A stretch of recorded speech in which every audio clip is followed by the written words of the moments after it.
Okay, let's kick the ball around and call a spade a spade. And we're here in America after the pandemic, right? The war against people who look like me and you and older set people who may not look like me and you who were affected because they also perished as a result of this fraudulent campaign called the pandemic of that, taking these vaccination shots. And so, what I want to do, because it's even though it's been 3-4 years ago, I still see the effect of my peers that are still dropping all the time. And so one can't help but to, look at it for what it is. I'm not covering it up. I'm not ignoring it. They punked us before by having us not be able to talk about it. But I want to talk about it. These motherfuckers waged war. Your government waged war against us. I don't know whether they were trying to cash us in as far as the bond attached to our name, our social securities, or what they was trying to do. But we know that they did destroy our way of life. And now, post-pandemic era, 2020 on up to 25, you still have people that are immensely affected. And you have this new onset of, people who were invited without even asking our permission to America. There was no democratic process. And this is where the forecast of the so-called these people contracting is, because a lot of times you don't know, because it's been held from you, that there are certain gestures and certain things that take place where people, they are supposed to warn you. They cannot do anything to you without warning you. And this guy, Joe Biden, before he even took office, he warned us. He said that he was going to open the border again and try to bring 5 to 10 million people. And a lot of us laughed. I didn't laugh. I tried to sound the alarm because, frankly, I think that was some bullshit and I wouldn't be all right with it. But me by myself, who am I? I am definitely a force to be reckoned with. But when you have the rest of your peers sleep, then it's very unnerving and unsettling that you have to witness what we have witnessed, is that these people committed outright treason. And see, a lot of you guys don't know because you're not literate in the respect, and I say that out of love. You're not literate in the respect of this country, what it means to you, versus the territories, versus the corporations, versus the jurisdictions, because I don't even completely master that. But once you come to understand, when they was talking about, they lied to you and they told you that America was an immigrant nation. America is not an immigrant nation. If you don't look like me, you're not original American. But the U.S. is a foreign entity or foreign occupation of America. And so the U.S. is also what you would call the trustees, which means these are governmental forces that have self-appointed themselves to control everything within the compass of the U.S., America, by way of an administration of the U.S. corporation. And the U.S. corporation is a hodgepodge of all kinds of different people. It's like an international conglomeration of people confederated to be against you. Who? The original sovereign people, right? The ones that are still attached but do not know it because you've been detached from this educational system and this estranged way of life. And so it is my understanding that my role would be to reintroduce you to who you be through my own. I am not the grand liberator. I'm not trying to wake the dead up either. But for some of you guys whose eyes are opening, I would like to further encourage you to pursue your right to who you are. Always remember, if you talk like me and your mama and daddy was born from here and their mother and daddy was born from here and so forth, it's most likely that you're a rat of one of the Aboriginal people or groups of people or clans or families, or however you want to say it. Some say tribes. I don't want to get hung up, and I don't want to tiptoe to it because I like to keep it simple and letting you know that the original people look like me and you, and they became under siege. In the late 1800s, what happened was that led up to this 1872, 1876, these people who were foreign to this country were people who were imported because back from 1870 on backwards to 1860, past the Civil War, America, as you know it, was not this whole, you know how you look at the map now and you see from sea to shining sea, and you see Alaska and all that. It was a constitutional, it was a republic. And there were other groups of people who were also in confederation with their tribes that they perhaps were once warring with, who have started to become a confederation. And this is how you get to know stuff like, you know, the Spanish, so-called Spanish, the Latin-speaking people who had most of this country, really, from the Mississippi on down to so-called Mexico now. That was, you know, so-called Mexico. These are what you're going to be called, they're going to be referred to as Moors or Latinos. And they are the ones who were solely responsible for contributing a vast amount of the culture that we know now and understand it in a different way because it has been suppressed. See, they have told you everything in backwards because they are the victors. Who are they? They are this small group of families who are closely knitted to help facilitate this regime of this U.S. corporation, who are de facto, which means that they have given themselves permission by conquest to rule you, versus the ones who are de jure. Who is the de jure? The original people, the original republic.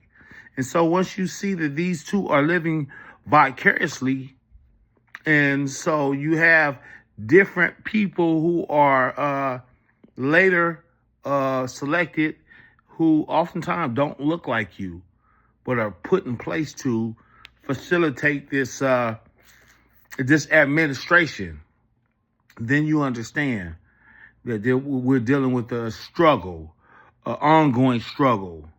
And some of these people who have been entrusted are a part of families that belong to the same family. Perhaps in that family, they take on different looks. Yeah, so once you come to understand this, then you know that, you know, the Latinos or the Latin-speaking Moorish people, the original Moorish people, the original people that we call so-called Moors, will be a description, but I'm connecting them to an origin. See, a lot of times you want to buy this thing about these people being African and all that shit is a lie, because Africa is new. And see, and upon most of our inception, school has taught us that Africa is old when it's just a fucking, Africa is a continent with countries or states, just like America the same way. And so you have to become literate to understand that a lot of Africa was not even inhabitable. So when we talk about Africa, we speak on it on a landmass, but you must also delve into the countries, because the countries are what ultimately make up Africa. So a lot of American a lot of the colonizers look like us. Let's just keep it 100, right? And so once you understand that, then you know that America was always a Negro black ran. And anything as far as the older parts, so-called what they call Tartaria, Barbaria, all that is Moorish. And when I speak of Moor, I'm also denoting me. So the word Moor is, some people will try to call it a nation when it's more so a description of dark people. And so how do you give a name to a people who have always been here? You can't name a people who have always been here. And America is definitely the old world. They have more pyramids, and I'm jumping all over. But anything that you get a nugget from me, then kudos, because I'm not here to deliver you this grand liberating message. You're going to have to liberate yourself. But once you know that America is still under conquest and that they have this orchestration of good guy versus bad guy, then you kind of can understand, right? There's always this two-party dualistic thing that kind of keeps people at bay and out the loop of pointing to the bad guy, but the bad guy will rest in between both. And so once you know that, then you will understand how we have been under conquest for so long. And so back to these Moors, or these, when you say Moors, you speak of a dark person, but you don't speak of one nation, because we're talking about a multi-ethnical old world would be the whole world of Moors versus the new world of these clones and other brand new races. So once you understand in the submixing and merging of these in the 1900s, then you understand that there were a group of people who were solely here with another group of people, and they created another group and then other groups. And then now you have what you call these corporations on top of the original people. All over the world, they were dark. Some had tight eyes, some had straight hair, but most of them were dark people, dark Aboriginal people.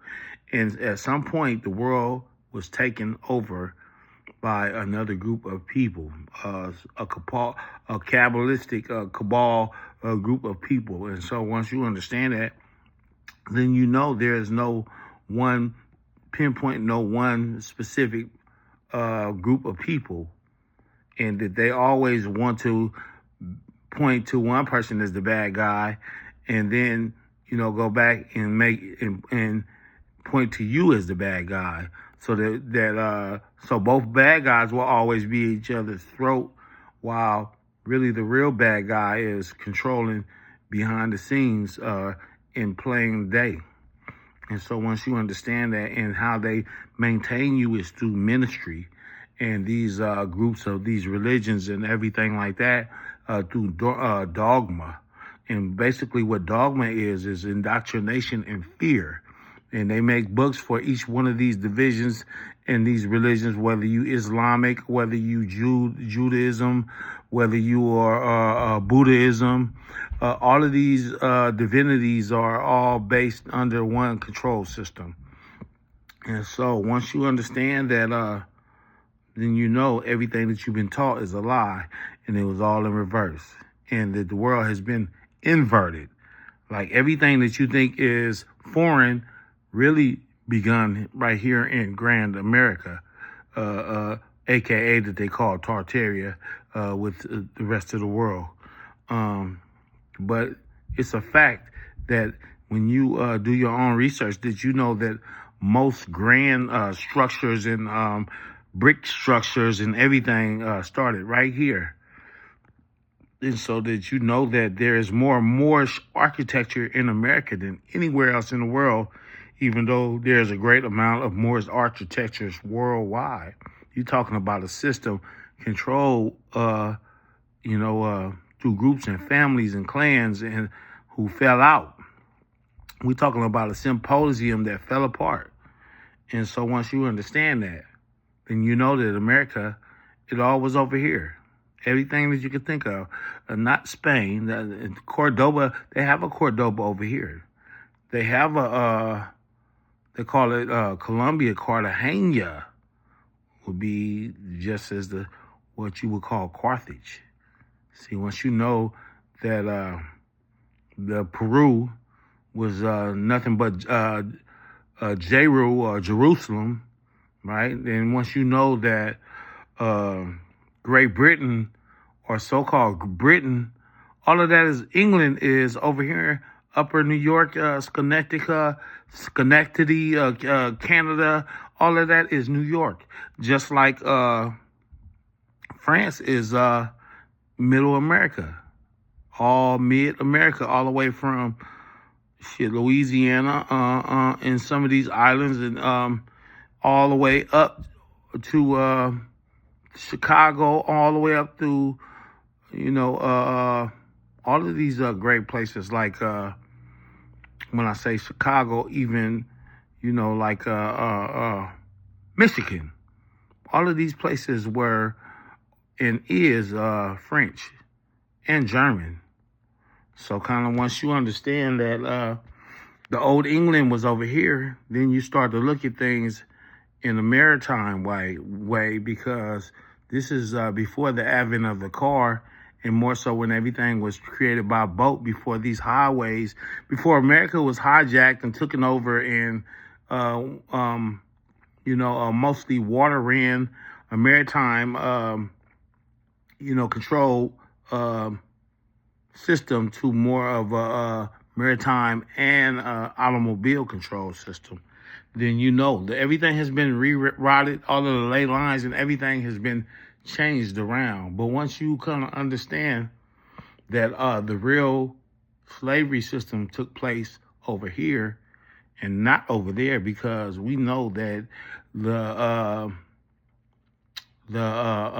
Atlantic slave trade couldn't have been, because the water is just too it's too warm. So that's not unstable for bringing thousands of people over here to the Americas. That is a whole bunch of bullshit. And now I'm gonna be talking all over the place because it's just too much information to try to squeeze in a 20 to 15 minute thing. But I want to stimulate your mind and let you know that they had a Carthage over here, that they had California was originally a bigger land. The Red Sea would have been where Nevada is now, but they have dammed it up. See, once you understand this, and they took it from the Negroes who had begun the process. They took it from the Negroes. America was a Negro aristocracy before it's been called a oligarchy. It was a free enterprise, Negro-ran system that was based on contract and what's the word? Not contract as in laws, but contracts as in constitutions and the constitutional republics and laws and maxims and stuff like that, which was backed by common law and all that different laws. When you think about law, land, air, and water. These are going to be the three components on how law is expressed: is land, air, and water. So when you're talking about the Moors, though, It's a very interesting topic because during this iconoclastic period, when they changed everything around and they built the Egypt that you know now in the late 1700s, you had all of these American profiteers who were posing as nations like France, England, and so-called Spain, all American places based on the older jurisdictions. West being the Spain and some of the South, and then Central to Eastern being the French or the Creole, and East and North East on through Canada. All of that was English. So nothing that you think is nothing that is based on, that is grounded in the truth. Once you understand that everything was created here, and then this matrix, right? Because these people were not under any kind of pressures, and these people had treaties. Then what they wanted to do was they took over the world, and it started from here. America, basically what they call these foreign profiteer empires were American empires from different parts of the continent, and they all got together and decided that they wanted to take over everything. And so once you kind of understand that, then you will know that everything has been inverted and taught to you on an outward scale, but just about all these countries that we know now were here in America. So it's just something to think about, especially when you're thinking about the Moorish in Spain and, Andalusia being here in America, and Grenada and all of that. They have all of these countries here. And a lot of these people inherited, this U.S. corporation inherited some stuff that was already put in play by these original Moors, who eventually what they did was they morphed into, because, it was a get down or lay down, right? Because power changes. So you never really know who, you never really can pinpoint. So once you kind of understand that, then it makes sense that everybody plays their part. These families that are controlling you under this, serfdom, under,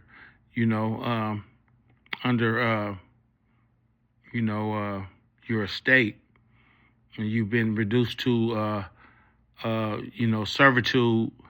You are a minor. You must be kept. And so once you understand that, that you were born a Corvette, but they taught you you were a Pinto.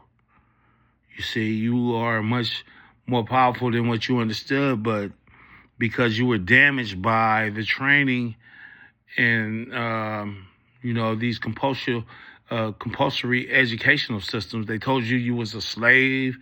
So if you start getting a handle on your emotions, then you will understand not to take none of this serious, but to know is good. To know is to be better.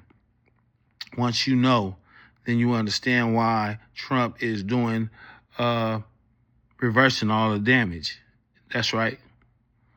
By destroying all of the bullshit, fallacies that about this so-called black. We not black, motherfuckers. We are not black. Black means to be dead in the eyes of law. We are a real civilization that has been damaged, and before they could give it back to us, there's certain things that has to take place to facilitate that, so that we can be able to self-administer.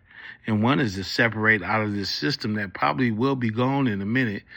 And the other thing is to heal and be reintroduced to some truths, and to be able to barter and be able to institute the original greatness That's what he's talking about making America great again, as I understand it, is you getting back to your old empire. And, there's no place like home. They told you that in The Wizard of Oz. You was all the time looking outside thinking there was some foreign shit across the waters that was controlling everything when it was happening right here up under your nose.